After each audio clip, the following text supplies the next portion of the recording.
Hi hello welcome to NN media. నేను రాకేష్. దేశంలో BJP రాజకీయాలు రోజు రోజుకు మారుతూ ఉన్నాయి.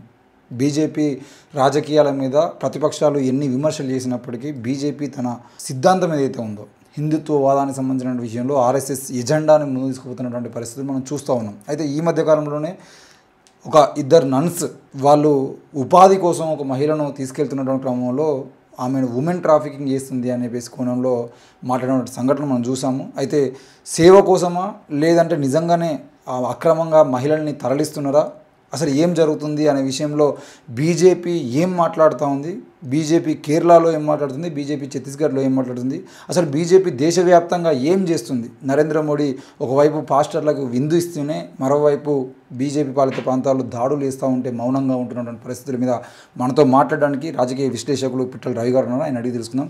Welcome to NN media. నమస్తే బ్రదర్.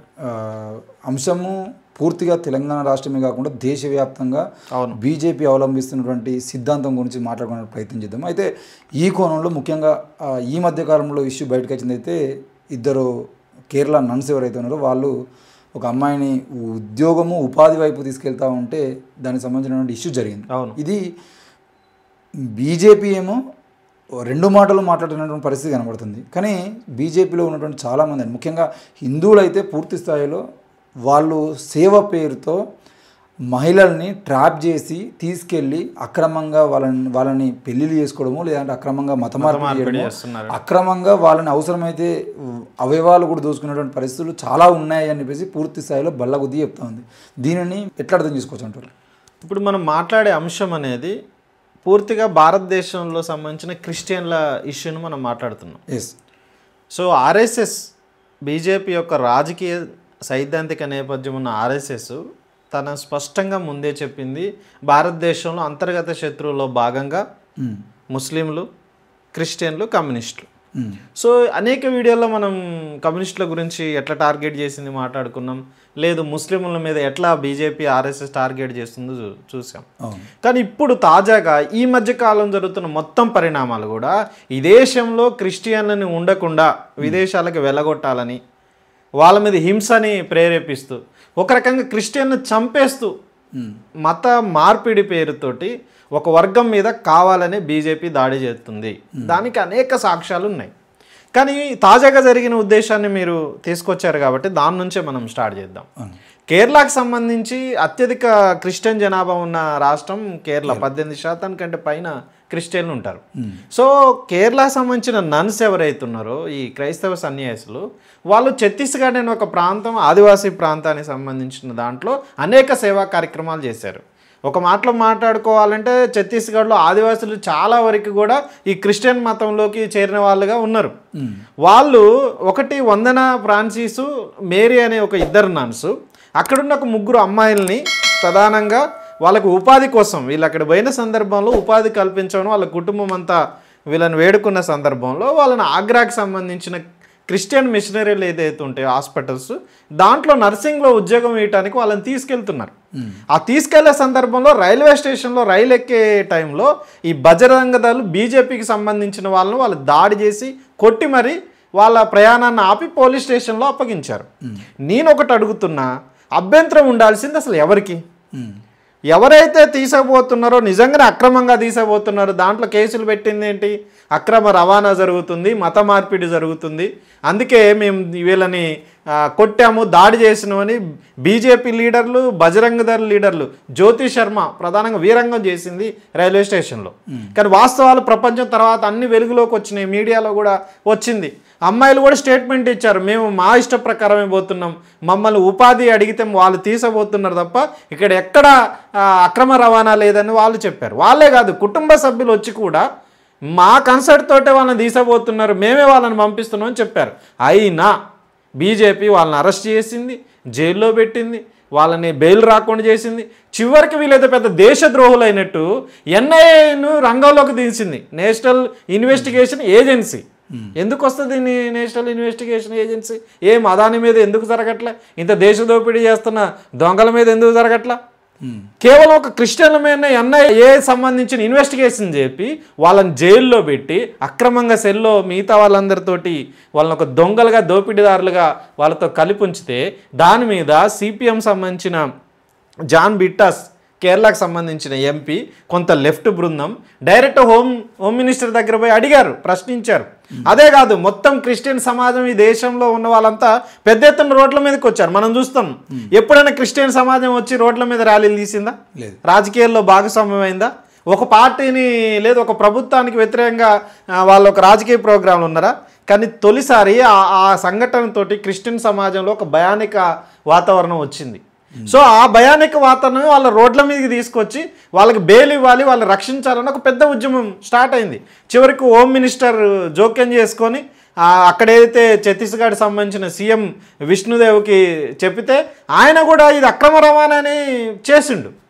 ఎంత ద్వంద్వంగా బీజేపీ మాట్లాడిద్ది అంటే, కేరళకు సంబంధించిన బీజేపీ రాష్ట్ర అధ్యక్షుడేమో నన్స్ ఎట్లాంటి తప్పు చేయలేదు, వాళ్ళు ఏ అక్రమ రవాణా చేయలేదు, వాళ్ళు స్వచ్ఛందంగానే వాళ్ళని తీసపోతున్నారు కాబట్టి వాళ్ళు విడుదల చేయాలని ఈయన స్టేట్మెంట్లు ఇస్తాడు, సంఘీభావం కన్నీరు కారుస్తాడు. కానీ అదే బీజేపీకి సంబంధించిన chief minister, Bajrang Dal, RSS సంబంధించిన వాళ్ళు మాత్రం వీళ్ళు గర్వాపసికి విరుద్ధం, వీళ్ళు మత మార్పిడి చేశారు, అక్రమ రవాణా చేశారు అని చెప్తారు. మరి దీని మీద మోడీ ఎందుకు స్పందించలే? అమిత్ షా దాని తర్వాత వివరాలన్నీ బయటకు వచ్చి దేశంలో క్రిస్టియన్ల మొత్తం వ్యతిరేకత వస్తుంటే చివరికి ఆగస్టులో బెయిల్ ఇచ్చిన పరిస్థితి. కాబట్టి ఈ సంఘటన ఏం తెలిసిందంటే మొత్తం భారతదేశ క్రిస్టియన్లో ఒక భయానక వాతావరణం సృష్టించింది. అంటే భయానక వాతావరణానికి సంబంధించిన విషయంలో ఇప్పుడు మీరు ఏమంటున్నారంటే అది మత మార్పిడి కాదు అని చెప్పేసి వాళ్ళు ఒప్పుకున్నారు, ఆ అమ్మాయి వాళ్ళ పేరెంట్స్ కూడా ఒప్పుకున్నారని చెప్తున్నారు. కానీ మదర్ తెరెసా దగ్గర నుండి మొదలుకుంటే ఇప్పటి వరకు ప్రతిసారి సేవ పేరుతోని, ఉద్యోగం పేరుతోని, ఉపాధి పేరుతోని, చదువు చెప్తామనే పేరుతోని, లేదంటే ఇంకేదో చెప్తామనే పేరుతోని ఇంట్లో ఉన్నటువంటి మహిళల్ని కానీ వీళ్ళందరినీ కానీ తీసుకెళ్ళి సేవా కార్యక్రమాల ముసుగులో వాళ్ళకి బొట్టు దుడి చేసి వాళ్ళకి నన్స్గా తయారు చేసి వాళ్ళ జీవితాలని సన్యాసులుగా మారుస్తున్నారు, లేదంటే క్రిస్టియానిటీ కోసం వాళ్ళను ప్రచారం కోసం వాడుకుంటున్నారు. ఇదే జరుగుతూ ఉంది. వాళ్ళ మీద శారీరకంగా కూడా వాళ్ళ మీద దాడులు జరుగుతూ ఉంటాయి అని చెప్పేసి చెప్తున్నాను. ఇందులో తప్పేమున్నది? మదర్ తెరెసా చేసింది కూడా అంటే సేవ చేసింది కావచ్చు, కానీ సేవ పేరుతో అయితే మత మార్పిడి జరిగింది కదా. అప్పటి నుండి ఇప్పటి వరకు అదే సేవ పేరుతో ఎవరికైతే రోగాలు ఉన్నాయో వాళ్ళ దగ్గరికి వెళ్ళి, వ్యాధులు ఉన్నాయో వాళ్ళ దగ్గరికి వెళ్ళి వాళ్ళ కుటుంబాలను కలిసి వాళ్ళని క్రిస్టియానిటీకి మార్చుకున్న పరిస్థితులు కనబడతా ఉన్నాయి కదా. మరి దీన్ని ఎట్లా తప్పుగా అర్థం చేసుకోవచ్చు?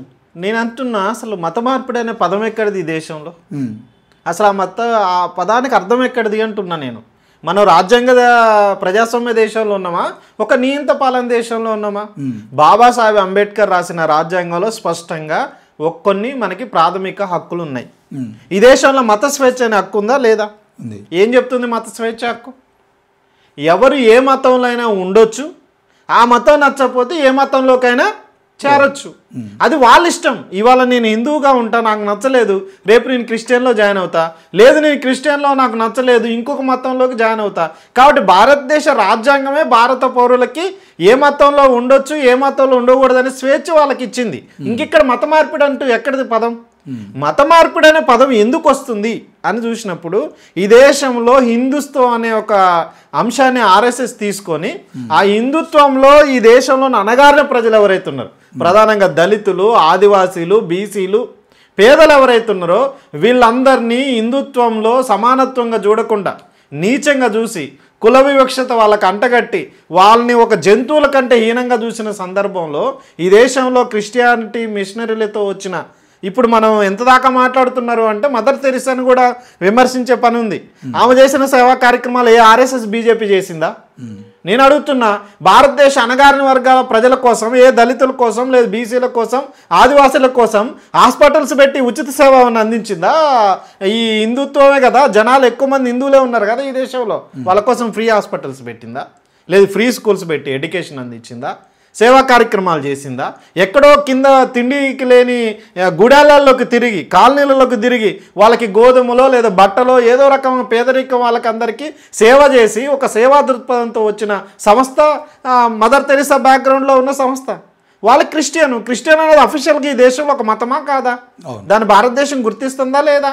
అట్లాంటి ఒక మతాన్ని గుర్తించిన సందర్భంలో నాకు ఇష్టమై నేను క్రిస్టియన్ మతంలోకి పోతే అది మత మార్పిడి అనేది తప్పు పదం ఎట్లా అవుద్ది? అంటే ఇష్టమైన వాళ్ళు పోవట్లేదు కదా, వాళ్ళ దగ్గరికి వీళ్ళు వెళ్ళి వాళ్ళ మైనస్ అంటే వాళ్ళకు ఉన్నటువంటి వీక్నెస్ పాయింట్ ఏదైతే ఉందో, వాళ్ళకి అనారోగ్యమా లేదంటే వాళ్ళ బతుదేరువు లేకపోవడమా లేదా ఇంకోట ఏదైతే వాళ్ళకు విద్య లేకపోతే విద్య నేర్పిస్తామని చెప్పేసి, ఆరోగ్యం లేకపోతే ఆరోగ్యం చూసుకుంటామని చెప్పేసి ఇట్లా వాళ్ళ వీక్నెస్ని దెబ్బతీసే విధంగా కనీసం వాళ్ళుగా ఇది మతము అనేది మతం మార్పితే లేదంటే దేవుడు ఇదన్నీ ఏమీ తెలియకుండా అక్కడికి వెళ్ళేది అంటే కనీసం వాళ్ళ మతాన్ని మనం ఆ సిలువను పట్టుకునేదంటే కనీసం తిండన దొరుకుతుంది అనే కోణంలో వాళ్ళని మోటివేట్ చేసి తీసుకెళ్తున్నది మత స్వేచ్ఛ ఎట్లయితుంది? నేను తప్పు ఇలా తప్పే ఉందని అడుగుతున్నాను. నిజంగా అట్లే జరిగిన తప్పే ఉందని అడుగుతున్నా. ఎందుకంటే ప్రజలకు కావాల్సింది తిండి, విద్య, ఆరోగ్యం. ఇది బాధ్యత ఎవరిది? అసలు ప్రభుత్వాలది. ఈ దేశంలో అణగారిన ప్రజలందరినీ సమానత్వ స్థాయికి తీసుకురావచ్చే బాధ్యత అంతా గవర్నమెంట్ది. ఆ బాధ్యత వాళ్ళు తీసుకోకుండా ఒక సంస్థ తీసుకొని వాళ్ళకి ఆ రకమైన సేవ చేసినప్పుడు ఆ సేవలో ఎవరికైతే మనకి సహాయం చేస్తారో, మన జీవన విధానానికి ఎవరైతే ఉపయోగపడతారో దాంట్లోకి చేరుతారు. అది వాళ్ళు ఇష్టపూర్వకంగా చేరిందే. ఇల్లు వాళ్ళని మభ్యపెట్టు లేకపోతే వాళ్ళని బలవంతపు చేర్పింపు జరిగితే దాన్ని మనం తప్పుపట్టాల్సిన అవసరం ఉంది. అట్లా మాట్లాడితే ఇప్పుడు బీజేపీ గరువాపసి అంటుంది. మరి గరువాపసి అనేది బలవంతం కాదా? అంటే హిందుత్వలో గతంలో హిందూ మతంలో ఉన్న వాళ్ళంతా ఇప్పుడు వివిధ మతాల్లో జాయిన్ అయ్యారు. అంటే అది ముస్లింలో జాయిన్ అయ్యారు, లేదు క్రిస్టియన్లోకి పోయారు. బాబాసాహెబ్ అంబేద్కర్ లాంటి వ్యక్తి బౌద్ధంలోకి పోయాడు. ఆయనతో పాటు చాలామంది ఈ హిందూ మతాన్ని వదిలిపెట్టిపోయారు.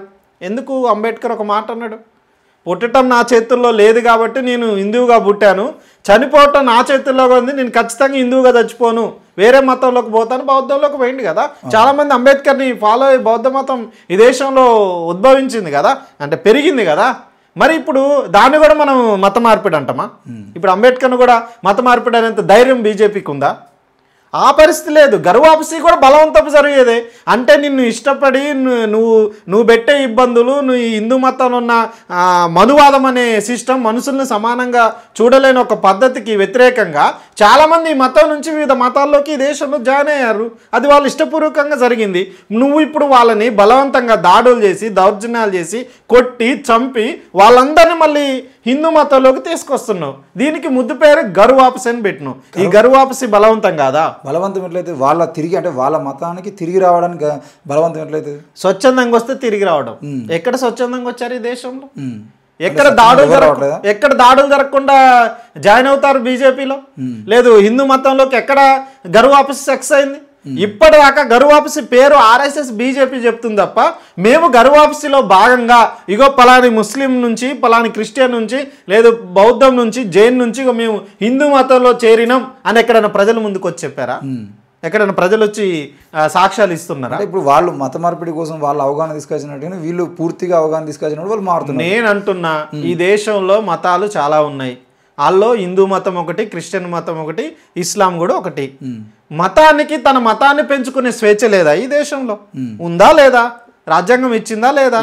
వాళ్ళ యొక్క బోధనలు ప్రజలకు తెలియజేయడం, వాళ్ళ మతం యొక్క విశిష్టతను అందరికీ బోధించడం, తద్వారా ప్రజలను ఆకర్షించి ఆ మతాన్ని పెంచుకునే రైటు రాజ్యాంగంలో ఉందా లేదా? ఉంది. కాబట్టి రాజ్యాంగం ప్రకారం ఒక మతం పోద్ది, అది క్రిస్టియన్ పోద్ది. ఒకళ్ళు నిజంగానే క్రిస్టియన్ బలవంతం చేసి, దౌర్జన్యం చేసి, కొట్టి క్రిస్టియన్లోటికి తీసాపోతే అప్పుడు దాన్ని కూడా మనం వ్యతిరేకిస్తాం. కానీ ఆ రకమైన సంఘటనలు క్రిస్టియన్ నుండి ఎక్కడ జరిగినాయి? ఎక్కడొచ్చినాయి? ఇప్పుడు జరిగిన సంఘటనలో మొత్తం దేశవ్యాప్తంగా జరుగుతున్న సంఘటనలు చూస్తే హిందుత్వం పేరుతోటి బీజేపీ బజరంగ దళ్ళు క్రిస్టియన్ల మీద దాడి చేస్తుంది తప్ప క్రిస్టియన్ వచ్చి బీజేపీ లీడర్ల మీద దాడి చేస్తుందా? లేదు హిందుత్వ లీడర్ల మీద దాడి చేస్తుందా? కాబట్టి ఒక మైనారిటీ తెగ, చిన్న తెగ క్రిస్టియన్.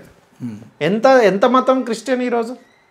2.3% ఉంది క్రిస్టియన్ మతం ఇండియాలో.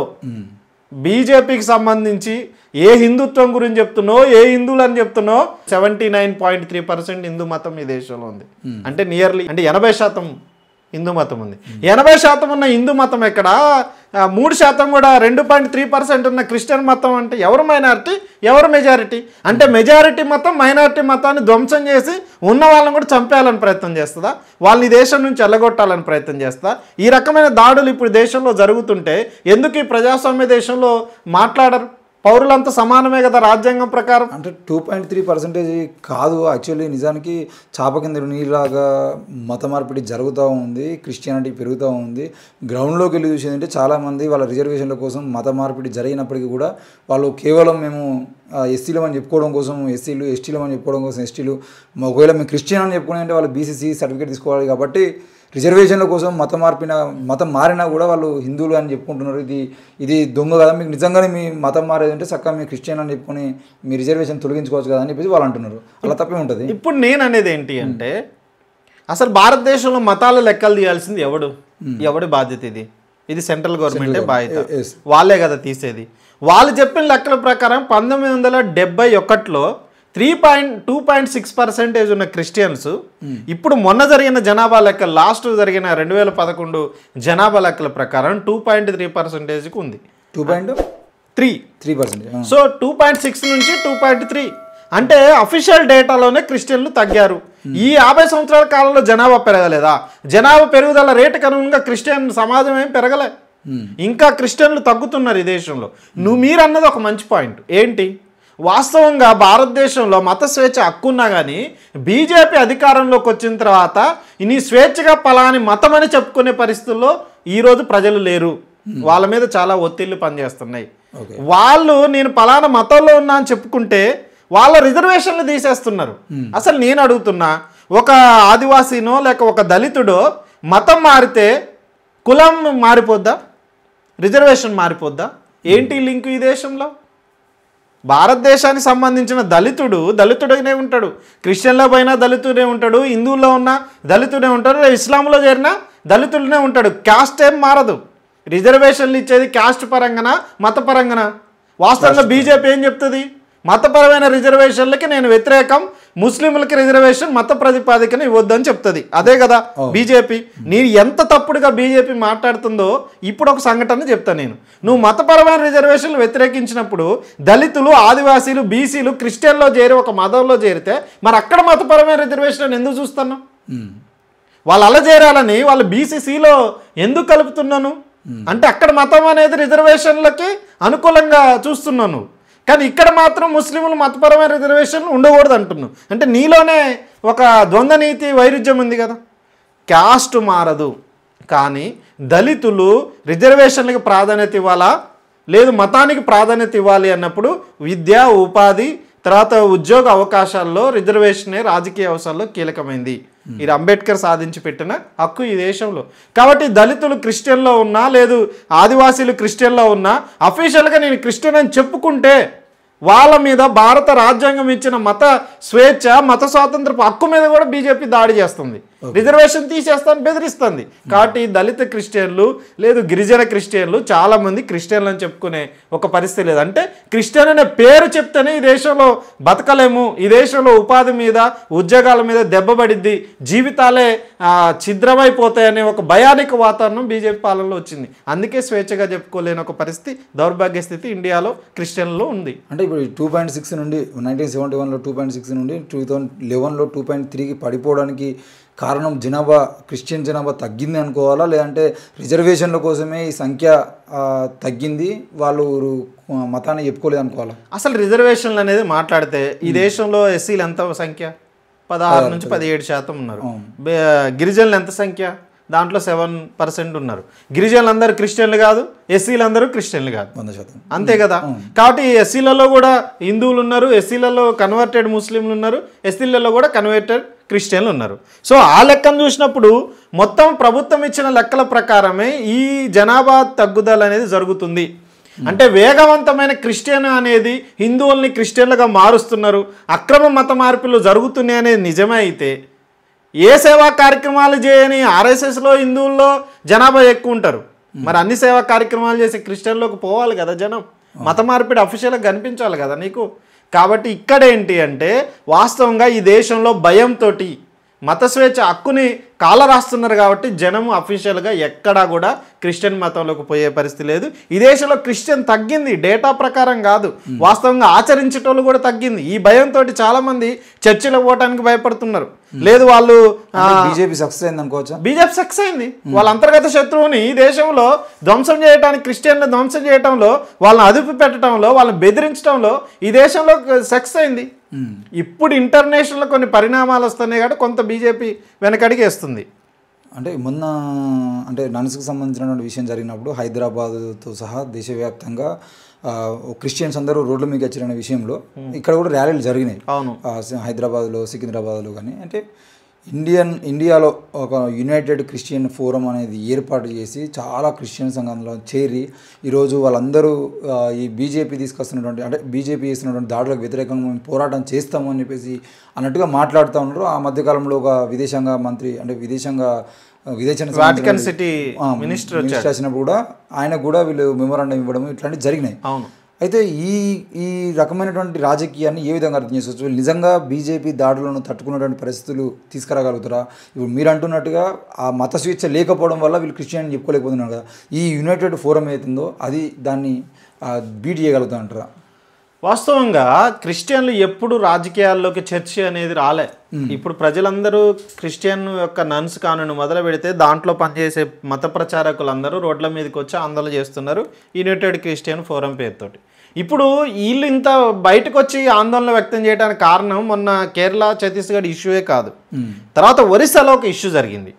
దాని జరిగిన ఒక 5-6 రోజులు 10 రోజుల తర్వాతనే ఒరిస్సాకి సంబంధించి ఎవరైతే 5 పాస్టర్లు చర్చికి పోయి వాళ్ళు ప్రేయర్ చేస్తూ ఉంటే అక్కడున్న బీజేపీకి సంబంధించిన బజరంగ్ దళ్, విశ్వ హిందూ పరిషత్ వాళ్ళు డైరెక్ట్గా పాస్టర్ల మీద దాడి చేసి, చర్చి మీద దాడి చేసి కొట్టారు.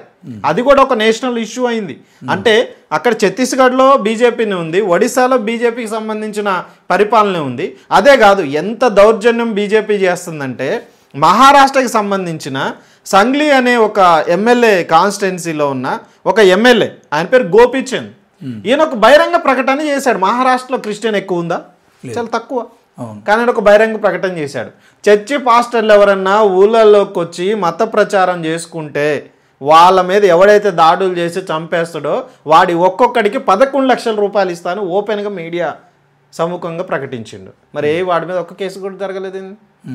అంటే ఓపెన్ దాడులు చేయడానికి ఒక మతం మీద ఇంకొక మతం, అది కూడా రాజ్యాంగ పదవిలో ఉన్న ఒక ఎమ్మెల్యే అంత దౌర్భాగ్యంగా పిలుపునిస్తే అట్లాంటి పిలుపుని అందుకోనే కదా ఈ మత ఉన్మాదంతో దాడులు జరిగేది, ఈ దేశంలో మత కల్లోలాలు జరిగేది. ఆ సంఘటన కూడా క్రిస్టియన్లు బయటికి రావడానికి ఒక కారణమైంది. అదే కాదు, యునైటెడ్ క్రిస్టియన్ ఫోరము అబద్ధాలు ఏం చెప్పట్లే, వాళ్ళు ఒక డేటాని కలెక్ట్ చేశారు. అది కూడా క్రైమ్ బ్యూరో నుంచి, ఇండియన్ క్రైమ్ బ్యూరోలో జరిగిన కేసులను బట్టి వాళ్ళు ఒక డేటాని రిలీజ్ చేశారు. ఆ డేటాలో ఒక స్పష్టత ఉంది. వాళ్ళు బీజేపీ మీద ఆరోపణ అనేది ఉట్టిగా రాజకీయ కోణాల నుంచే చేయలేదు. వాళ్ళు చెప్పిన డేటా ఏంటి, 2014లో బీజేపీలో అధికారంలోకి వచ్చే నాటికి అప్పుడు క్రిస్టియన్లు మొత్తం దేశవ్యాప్తంగా ఉన్న మొత్తం జరిగిన సంఘటనలు, దాడులు కావచ్చు, ఎఫ్ఐఆర్లు కావచ్చు 127 జరిగినాయి. తర్వాత బీజేపీ అధికారంలోకి వచ్చిన తర్వాత క్రిస్టియన్ల మీద దాడులు పెరిగినాయి. దానికి సంబంధించి 2021లో 505 దాడులు జరిగినాయి. ఇది అఫీషియల్ ఎఫ్ఐఆర్లే. ఎఫ్ఐఆర్కి నమోదు కానీ కేసులు, ఎన్నో దాడులు, ఎన్నో సంఘటనలు ఉన్నాయి. కానీ ఏదైనా ఆధారాలతో మాట్లాడాలి కదా. తర్వాత 2023లో 734 దాడులు జరిగినాయి. తర్వాత 2024లో మొన్న జరిగిన దాంట్లో 854 దాడులు జరిగినాయి. 2025లో ఇప్పుడు క్రిస్టియన్లంతా రోడ్ల మీదకి రావడానికి కారణం 2025. 2025 జనవరి నుంచి మొన్న జూలై వరకు జరిగిన సంఘటనలు 338 సంఘటనలు జరిగినాయి ఒక 6 నెలల్లోనే. ఇవన్నీ ఏం చెప్తున్నాయి? ఇవన్నీ దేశంలో క్రిస్టియన్ల మీద జరుగుతున్న దాడులు సంఖ్యల్ని సూచిస్తున్నాయి. ఈ దాడులు చేసినంతా కూడా మళ్ళీ బీజేపీ, ఆర్ఎస్ఎస్ సంబంధించిన వాళ్ళే. ఇంకా ఇండియాకి సంబంధించి ఎంత దౌర్భాగ్యమైన పరిస్థితిలో ఉందంటే క్రిస్టియన్ల మీద దాడులు చేసే గ్లోబల్ వాచ్ డాగ్ అనే ఒక సంస్థ ఇండియాలో క్రిస్టియన్ల పరిస్థితి ఎలా ఉందనేది ఒక సర్వే చేసింది, ఒక రిపోర్ట్ ఇచ్చింది. మొత్తం క్రిస్టియన్ల మీద దాడి చేసే దేశాలలో ఇండియా 11వ ప్లేస్లో ఉంది. ఇంకా విచిత్రం ఏంటంటే మొత్తం దాడులు జరిగినాయి కదా, ఇప్పుడు యునైటెడ్ క్రిస్టియన్ ఫోరం చెప్పింది ఈ అత్యధిక దాడులు జరిగే రాష్ట్రాలు ఏంటి అని చూసినప్పుడు ఫస్ట్ ఉత్తరప్రదేశ్, తర్వాత ఛత్తీస్గఢ్, తర్వాత ఒరిస్సా, మొత్తం బీజేపీ పాలిత రాష్ట్రాలు ఉన్నాయి, గుజరాత్, మహారాష్ట్ర. ఇవన్నీ ఏంటి అంటే బీజేపీ కావాలని దేశంలో క్రిస్టియన్ల మీద దాడులు చేస్తుంది, కేసులు పెడుతుంది, పోలీసుల దగ్గర పోయినా కానీ వాళ్ళని అదుపు చేసే పరిస్థితి లేదు. అంటే రాజ్యాంగ యంత్రాన్ని, పోలీసు వ్యవస్థని తన చేతుల్లోకే తీసుకొని ఒక రకంగా చేస్తుంది. ఈ రకమైన భయాందోళన వల్లనే క్రిస్టియన్లు వాళ్ళ రోడ్ల మీదకి వచ్చి మమ్మల్ని కాపాడండి, ఈ దేశంలో మేము కూడా పౌరులమే, ఇక్కడే పుట్టిన వాస్తవం క్రిస్టియన్లు ఎవరు ఈ దేశ పౌరులు కాదా? 100% ఇక్కడ వాళ్ళు పుట్టిన వాళ్ళు కాదా? ఇక్కడ జీవించే హక్కు లేదా వాళ్ళకి? ఇక్కడ మత స్వేచ్ఛ హక్కు లేదా? కాబట్టి క్రిస్టియన్ సమాజం పెద్ద ఎత్తున వీళ్ళు ఆ చివరికి వీళ్ళు ఎక్కడ దాకా మొరపెట్టుకోవాల్సి వచ్చిందంటే, మీరు ఇందాక అన్నట్టు వాటికన్ సిటీ నుంచి ఒక మినిస్టర్ వస్తే ఆ మినిస్టర్ కూడా ఒక వినతి పత్రం ఇచ్చారు, ఇండియాలో క్రిస్టియన్లకి రక్షణ లేదు అని. అంటే అర్థం ఏంటి? నిజంగా బీజేపీ క్రిస్టియన్ల మీద దాడులు చేయకపోతే అక్కడున్న విదేశాంగ మంత్రి కూడా చెప్పాలి కదా, మేము ఏ క్రిస్టియన్ల మీద ఇండియాలో దాడులు చేయటం చెప్పిండా జయశంకర్? లేదు నరేంద్ర మోడీ ఇప్పాలిగా. అసలు నరేంద్ర మోడీ ఎంత యాక్షన్ చేస్తాడంటే, మీరు మొన్న ఎన్నికల సందర్భంగా చూశారు, ఏ రోజైనా ముస్లిం దగ్గరికి పోయి, లేదు దర్గాల దగ్గరికి పోయి, మసీదుల దగ్గర పోయి వాళ్ళ పండగల్ని ఏదన్నా నరేంద్ర మోడీ పోయిండా, విజిట్ చేసిండా? లేదు. కానీ నరేంద్ర మోడీ ఎంత టాక్టిక్స్, ఎన్నికల అవసరమైతే క్రిస్టియన్లు వీళ్ళు ఓన్ చేసుకుంటారు, వాళ్ళ రాజకీయ ప్రయోజనాల కోసం క్రిస్టియన్ల ఓట్లని వీళ్ళకి కావాలి. మొన్న జరిగిన క్రిస్మస్ వేడుకల్లో ఈ మొత్తం ఇండియాలో ఉన్న ఈ ఫాస్టర్ సంబంధించిన ఫెలోషిప్ ఏదైతే ఉందో, ఈ బిషప్ కాన్ఫరెన్స్ అనే ఒక ఇండియా కూటమి ఉంది, వాళ్ళ యూనియన్, ఆ యూనియన్ మీటింగ్కి పోయి మరి వాళ్ళ యొక్క ఆరాధ్య దైవం గురించి అద్భుతమైన స్పీచ్ ఇచ్చి వచ్చిండు నరేంద్ర మోడీ. అంతటితో ఆగలే, తను స్వయంగా తన ఇంటికి ఈ పాస్టర్లందరినీ పిలిచి తేనేటి విందు ఇచ్చిండు. దేనికోసం ఇదంతా? ఈశాన్య రాష్ట్రాల్లో క్రిస్టియన్లు ఎక్కువ ఉంటారు, గోవా, మణిపూర్, వాటికి సంబంధించిన నాగాల్యాండ్, వాటంతా ఈశాన్య రాష్ట్రాల్లో క్రిస్టియానిటీ ఎక్కువ. అక్కడ గెలవటం కోసం క్రిస్టియన్లు మధ్యగా చేసుకోవాలి కాబట్టి ఆ పని చేసిండు.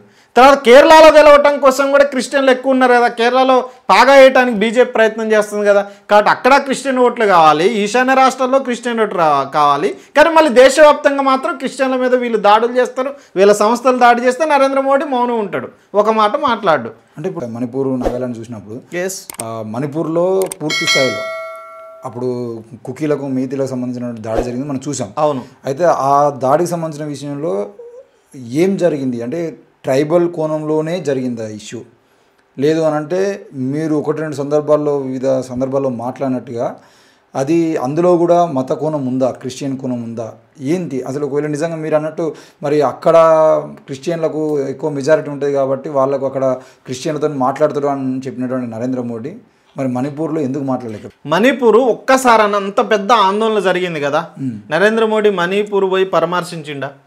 అందరూ అక్కడ సంబంధించి మెయిటీలు, రిజర్వేషన్లు ఆ ఇష్యూ ద్వారానే జరిగింది అనే విషయం వచ్చింది, మీడియాలో రాశారు. కానీ వాస్తవం ఏమిటి అని చూసినప్పుడు ఈ ఏదైతే కుకీ అనే ఒక గిరిజన తెగ ఉందో, ఇది కొండ ప్రాంతాల్లో ఉండే తెగ, వీళ్ళు తర్వాత బయట మైదానంలో ఉండే మెయితేలకు మధ్య రిజర్వేషన్ల ఇష్యూనే, భూమి విషయంలో గొడవ అనేది మీడియా మొత్తం తీసుకొచ్చింది. కానీ అసలు ఇష్యూ ఏంటి?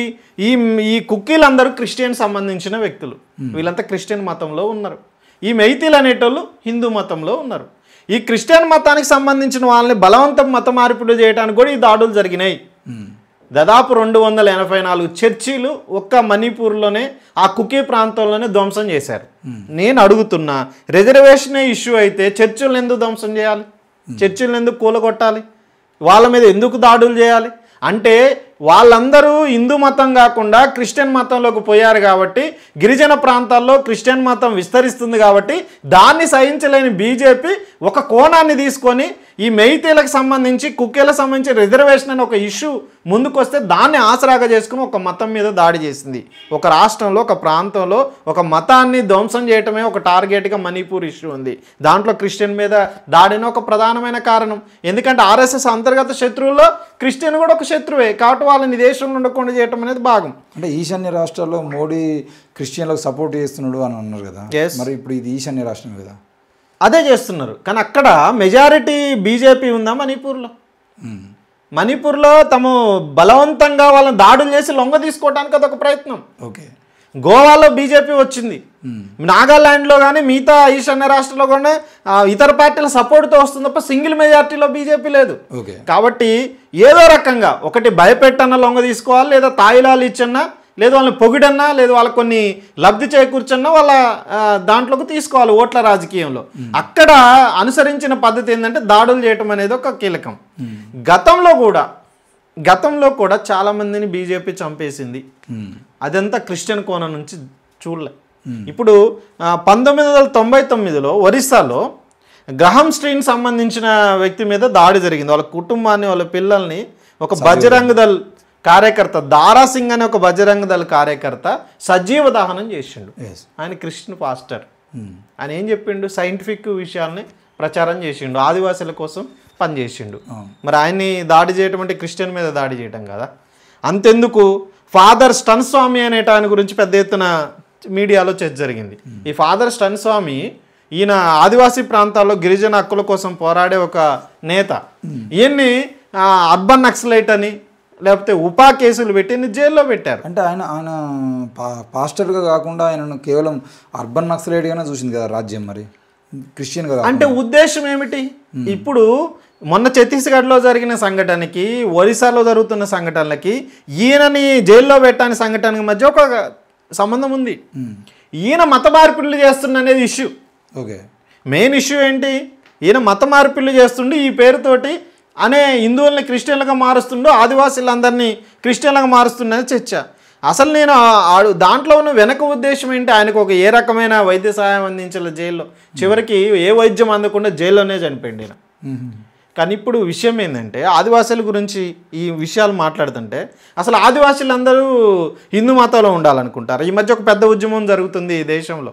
అసలు జనాభా లెక్కల్లో ఆదివాసీలు అనేటోళ్ళు అసలు హిందూ మతమే కాదు, మాకు సపరేటు ఒక కాలం పెట్టాలి, మేము హిందూ మతంలో మమ్మల్ని కుట్రపూరితంగా చూపిస్తున్నారు, మేము అసలు ఏ హిందూ మతం కాదు, మాకు ఆరాధ్యం అంతా ప్రకృతిని ఆరాధించే వాళ్ళంతా గిరిజనులు కాబట్టి మాకు గతంలో ఆదివాసీలకు సంబంధించి ఒక సపరేట్ మతం అంటే ప్రకృతి ఆరాధకులు అని ఒక కాలం ఉంటే దాంట్లో ఆదివాసీలందరినీ ఆ మతంలోకి వచ్చేది. కానీ బీజేపీ అధికారంలోకి వచ్చినాక దాన్ని తీసి హిందూ మతం అనేది పెట్టారు. అంటే అక్రమంగా వాళ్ళని హిందువులో చూపించడానికి కూడా ఒక చర్చ నడుస్తుంది. ఇప్పుడు వాళ్ళు సపరేట్ అనేది చేస్తున్నారు. అంటే స్వతహాగా ఆదివాసీలు ఎప్పుడు హిందూ మతంలో భాగస్వామ్యం కారనే వాస్తవం తెలుసు.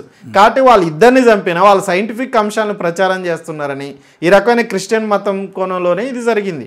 కాబట్టి ఓవరాల్గా మన దేశంలో ఈ క్రిస్టియానిటీ మీద ఒక బీజేపీ కక్షపూరితంగా వ్యవహరిస్తుంది అనడానికి ఈ మొత్తం జరిగిన సంఘటనని మనం ఒక ఆధారంగా చూడొచ్చు. అంటే ఇప్పుడు ఏర్పడేటువంటి క్రిస్టియన్ యునైటెడ్ ఫోరం ఏది ఉందో ఈ యునైటెడ్ ఫోరంతోనే బీజేపీ దాడులు ఏమన్నా తగ్గుముఖం పట్టే అవకాశాలు ఏమైనా కనబడుతున్నాయా? ఆ ఆశ ఏమన్నా పెట్టుకోవచ్చా క్రిస్టియన్స్? లేదు అని అంటే మీరు అన్నట్టుగా ఇంతకుముందు మత స్వేచ్ఛ ఉన్నప్పటికీ కూడా స్వేచ్ఛగా మతాన్ని చెప్పినటువంటి పరిస్థితి ఉన్నది అంటారు కదా, మరి ఆ మార్పులు ఏమైనా జరిగేటువంటి అవకాశం ఉన్నదా? వాళ్ళ ధైర్యము ఒకవేళ వీళ్ళకు నేను క్రిస్టియన్ అని చెప్పినటువంటి ధైర్యాన్ని వాళ్ళు ఇవ్వగలుగుతారు అనుకుంటారు?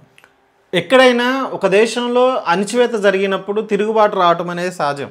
తమ హక్కుల కోసం ప్రజలు రోడ్ల మీదకి వచ్చి నినదీస్తారు. సో ఆ రకమైన ఉద్యమం ఇండియాలో స్టార్ట్ అయింది. ఇప్పుడు క్రిస్టియన్లకి ఏ రకమైన రక్షణ లేవని ఇండియాలో వాళ్ళు ఉద్యమం చేస్తున్నారు. ఇంటర్నేషనల్లో కూడా దీని మీద ఒక ఒత్తిడి తీసుకురావడానికి ప్రయత్నం చేస్తున్నారు. నిజంగా మోడీకి అర్థం కావట్లేదు ఏంటి అంటే, నిజంగా హిందువుల మీద ప్రేమ నరేంద్ర మోడీకి ఉంటే ఇక్కడ క్రిస్టియన్లు జాగ్రత్తగా చూసుకోవాల్సిన అవసరం ఉంది. ఇంటర్నేషనల్లో ఏ మతం ఎక్కువ ఉంది? క్రిస్టియన్. ట్రంప్ కానీ లేదు మన దేశాలకు సహకరించే చాలా దేశాలు, చుట్టుపక్కల దేశాలు, రష్యా కావచ్చు, చాలా దేశాల్లో క్రిస్టియన్ మతమే ఒక మెజారిటీ మతం. సో ఇక్కడ క్రిస్టియన్ల మీద దాడులు జరుగుతున్నాయనే ఇష్యూని వాటికన్ సిటీ దాకా ఇక్కడ క్రిస్టియన్లు తీసుకుపోతే వాళ్ళతో సంబంధాలు ఉన్నాయి కదా. సో ఇప్పుడు ఇది ఇంటర్నేషనల్గా సంఘీభావం వచ్చే అవకాశం ఉంది క్రిస్టియన్లకు ఇండియాలో. రేపు దౌత్యపరంగా కూడా ఇండియా మీద ఇతర దేశాలు ఒత్తిడి చేసే అవకాశం ఉంది. అదే సందర్భంలో మైనారిటీల మీద దాడులు జరుగుతుంటే ఈ దేశంలో కమ్యూనిస్టులు కానీ లేదు మేధావులు కానీ వామపక్ష భావజాలం ఉన్నోళ్ళు లేదు లౌకికవాదాన్ని ఈ దేశంలో కోరుకునే వాళ్ళందరూ క్రిస్టియన్లకు మద్దతుగా ఉద్యమించే అవకాశం ఉంది. ఆ రకంగా వాళ్ళ గొంతుకై పార్లమెంట్లో మాట్లాడే అవకాశం ఉంది. చాలామంది మాట్లాడారు. అందులో లెఫ్ట్ పార్టీలకు సంబంధించిన ఎంపీలు మాట్లాడారు, కాంగ్రెస్ సంబంధించిన ఎంపీలు మాట్లాడారు, ప్రాంతీయ పార్టీలకు సంబంధించిన ఎంపీలు మాట్లాడారు. ఆ రకంగా వాళ్ళ జరుగుతున్న ఇష్యూని ప్రజలకు ముందు ఈ దేశంలో వెలుగైతే చాటడం ద్వారా ఒక సంఘీభావాన్ని ఈ క్రిస్టియన్ కమ్యూనిటీ కోరుకుంటుంది. యునైటెడ్ క్రిస్టియన్ ఫోరం కూడా ఆ పనే చేస్తుంది. దీంతో అనివార్యంగా నరేంద్ర మోడీ మీద ఒక ఒత్తిడి తీసుకురావాలి బీజేపీ మీద. సో రాజ్యాంగ హక్కుల్ని కాపాడుకోవడానికి వాళ్ళు ఒక ప్రయత్నం చేస్తున్నారు. ఆ రకమైన ప్రయత్నమే ప్రభుత్వంకు ఈ ఉద్యమాలు తీసుకురావడానికి, ఈ ఆందోళన తీసుకురావడానికి, ర్యాలీలు తీసుకురావడానికి వాళ్ళు ప్రయత్నం చేస్తున్నారు.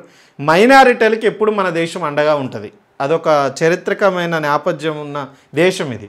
నిజంగా మైనారిటీ హిందువులున్నా ఇండియా సపోర్ట్ చేస్తుంది. పాకిస్తాన్లో హిందువుల మీద దాడి జరిగితే, లేదు బంగ్లాదేశ్లో హిందువుల మీద దాడి చేస్తే సంఘీభావంగా ఇండియాలో ర్యాలీలు జరగలేదా? లేదు ఇప్పుడు ఎక్కడో గాజాలో ముస్లింల ఇష్యూ మీద దాడి జరిగితే ఇండియాలో ర్యాలీలు జరగట్లేదా మైనారిటీలు? కాబట్టి మైనారిటీలు తమ గొంతెత్తి చాటడం ద్వారా, తమ అన్యాయాన్ని ప్రపంచానికి తీసుకురావడం ద్వారా తాను రక్షణగా ఉంటారనే ఒక ఇష్యూ వాళ్ళకి అర్థమయ్యి వాళ్ళ ఉద్యమంలోకి వస్తున్నారు. కాబట్టి నరేంద్ర మోడీ ఫస్ట్ బీజేపీ నాయకుడిగా కాకుండా ఒక దేశ ప్రధానిగా ఆలోచించాలి. హోమ్ మినిస్టర్ అమిత్ షా ఒక బీజేపీ లీడర్గా కాకుండా హోమ్ మినిస్టర్గా ఆలోచించాలి. ఈ దేశాన్ని పాలించే వాళ్ళు, మీరు పరిపాలించే వాళ్ళందరూ అన్ని మతాలని సమానంగా చూస్తే చూడకపోయారు. కనీసం వాళ్ళని దేశంలో బతకనిచ్చే పరిస్థితి ఉండాలి. రాజ్యాంగాన్ని ధ్వంసం చేస్తున్నారు, కానీ మత స్వేచ్ఛను మీరు కనీసం కాపాడే పరిస్థితి ఉండాలి. లౌకికవాదాన్ని గౌరవించే పరిస్థితి ఉండాలి. ఆ రకంగా బీజేపీ లేకపోతే ఇప్పుడు ఈశాన్య రాష్ట్రాల్లో బీజేపీని గెలిపించారు, లేదు కొన్ని క్రిస్టియన్ ప్రాంతాల్లో బీజేపీకి ఓట్లేస్తున్నారు. భయంతో కూడా క్రిస్టియన్లు ఓట్లేస్తున్నారు. అక్కడ ఓడిపోతే ఈశాన్య రాష్ట్రాల్లో బీజేపీ ఎందుకు గెలిచింది? నిజంగా బాగా క్రిస్టియానిటీ 80% ఉన్న గోవాలో కానీ మిగతాలను ఓడిపోతే వాళ్ళ మీద ఎక్కడ దాడులు జరుగుతాయో, అంటే బీజేపీని ఓడిస్తే వాళ్ళు ఈ దేశం నుండి ఎక్కడ వెళ్ళగొడతారో ఒక భయంతో కూడా బీజేపీకి ఓట్లేసే పరిస్థితి వాళ్ళు వచ్చింది దేశంలో క్రిస్టియన్లు. కాబట్టి అట్లాంటి వాటి నుంచి మనం కాపాడాల్సిన అవసరం ఉంది. మత కోణంలో ఎవరు బలవంతం చేసినా దాన్ని మనం ఖండిస్తాం. అది క్రిస్టియన్లు చేసినా, హిందుత్వం పేరుతో చేసినా, లేదు ఇస్లాం పేరుతో చేసినా ఖండిస్తాం. ఎందుకంటే రాజ్యాంగాన్ని మనం పాటించాలని కోరుకునే వాళ్ళు, లౌకికవాదం ఉండాలని కోరుకునే వాళ్ళు. అట్లా ఈ దేశంలో ఒక మైనారిటీ క్రిస్టియన్ మీద ఒక ప్రణాళిక ప్రకారం దాడులు జరుగుతాయనే మనం ఇవాళ ప్రశ్నిస్తాను. వాళ్ళకి అండగా ఉండాల్సిన అవసరాన్ని ప్రజలకు గుర్తు చేస్తూ ఉన్నాం. ఓకే అన్న, థ్యాంక్ యూ వెరీ మచ్. మొత్తానికైతే దేశవ్యాప్తంగా క్రిస్టియన్ అని కాదు, ఏ దేశంలో అయినా కూడా మైనార్టీల మీద దాడి జరిగితే అక్కడటువంటి రాజ్యము ఆ మైనార్టీలకు అండగా నిలవాల్సిన పరిస్థితులు కనబడుతూ ఉంటాయి. అక్కడటువంటి ప్రజా సంఘాలు, లేదంటే అక్కడటువంటి ప్రతి ఒక్క పౌరాకుల సంఘాలు కానీ ఎవరైనా కూడా మైనార్టీలకు అండగా నిలబడేటువంటి పరిస్థితులు ఉంటాయి. ఈరోజు ఈ దేశంలో మైనార్టీలో ఉన్నటువంటి వాళ్ళని కాపాడుకునే ప్రయత్నం బీజేపీ చేస్తే బాగుంటుంది అనిపిస్తే అని చెప్తున్నారు. అలాగే ప్రపంచవ్యాప్తంగా ఉన్నటువంటి ఎన్నో మనతో దౌత్య సంబంధాలు ఉన్నటువంటి ఎన్నో దేశాల్లో క్రిస్టియానిటీ మెజారిటీగా ఉంది. కాబట్టి క్రిస్టియానిటీ మీద దాడి జరగడం అనేది దౌత్యపరమైనటువంటి సంబంధాలు కూడా చాలా ఇబ్బంది కలిగిస్తాయి. కాబట్టి ఇక్కడ క్రిస్టియానిటీలను జాగ్రత్తగా చూసుకోవాల్సినటువంటి పరిస్థితి కూడా నరేంద్ర మోడీకి ఉందని అయితే ఆయన చెప్తున్నారు. మరి ఏది ఏమైనా కూడా మత మార్పిడికి సంబంధించిన విషయంలో ఎవరి మతాన్ని ఎవరు స్వీకరించినా, లేదంటే వాళ్ళకు నచ్చిన మతాన్ని వాళ్ళు స్వీకరించేటువంటి హక్కు రాజ్యాంగం కల్పించిన, ఈరోజు క్రిస్టియానిటీలో ఉన్నటువంటి ఎంతమంది అయినా కూడా రేపు హిందూ మతంలోకి పోతామంటే ఎవరు అడ్డుకున్నా కూడా మనం దాన్ని వ్యతిరేకించాల్సిన పరిస్థితి ఉంటుంది. తప్పకుండా దాన్ని వ్యతిరేకిద్దాం. ఎట్టి పరిస్థితుల్లో కూడా ఆగేది లేదు. మరి ఈ విషయంలో ఎవరు ఏ మతాన్ని స్వీకరించినా అడ్డుకునేటువంటి ప్రయత్నం మాత్రం ఎవరు చేయొద్దని చెప్పేసి తెలియజేస్తూ చూస్తూనే ఉండండి ఎన్ఎం మీడియా. Thank you.